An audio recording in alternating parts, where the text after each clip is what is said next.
Cette 14e journée de manifestation était bien programmée bien avant, donc aujourd'hui on est sur le terrain, on continue, on a commencé ensemble dans l'intersyndicale et on va le terminer ensemble. Au niveau national, les consignes c'est alerter nos députés pour le vote, mais tout le monde sait que la commission des lois, ayant supprimé l'article 1 du projet de loi, dénude tout son sens ce projet. Donc politiquement, la réforme de retraite, elle est faite, 2 décrets sont déjà apparus, et je pense que le combat sur le terrain doit s'orienter vers autre chose, dans les entreprises notamment. Mais la réforme de la retraite, politiquement, elle est faite. Mais les jeunes, leur présence, je ne sais pas si c'est regrettable, mais bon, est-ce qu'ils ont pris conscience réellement de l'enjeu de cette réforme de retraite? Parce que 64 ans, c'est l'âge légal dorénavant.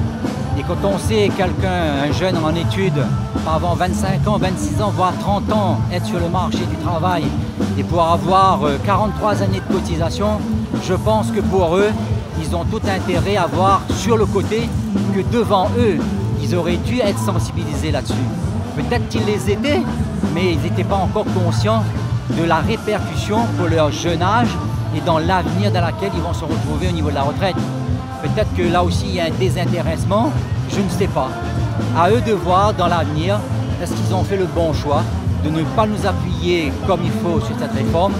Et puis ben voilà, l'avenir c'est eux qui appartient. Moi j'ai déjà fait une carrière, mais que voulez-vous?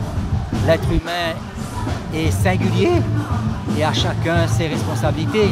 Mais je les comprends aussi quelque part. Peut-être qu'ils ne sont pas intéressés aujourd'hui, mais ils comprendraient que la réforme, le combat qu'on a mené, il y avait un sens et une utilité.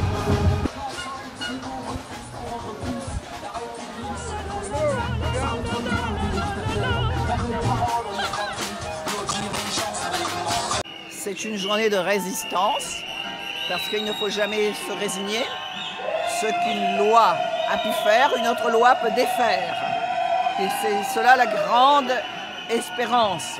Et je pointe du doigt les sénateurs, les 4 sénateurs qui semblent vivre sur une autre terre que celle de la Réunion, où les retraites sont les plus faibles de toute la nation et qui ont voté la réforme de la retraite.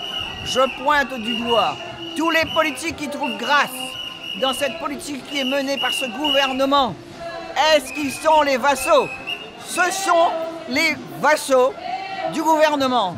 Moi, je sais qui je suis. Je suis la vassale du peuple réunionnais. Une des vassales, un des vassaux, une des vassales, comme vous voulez, du peuple réunionnais.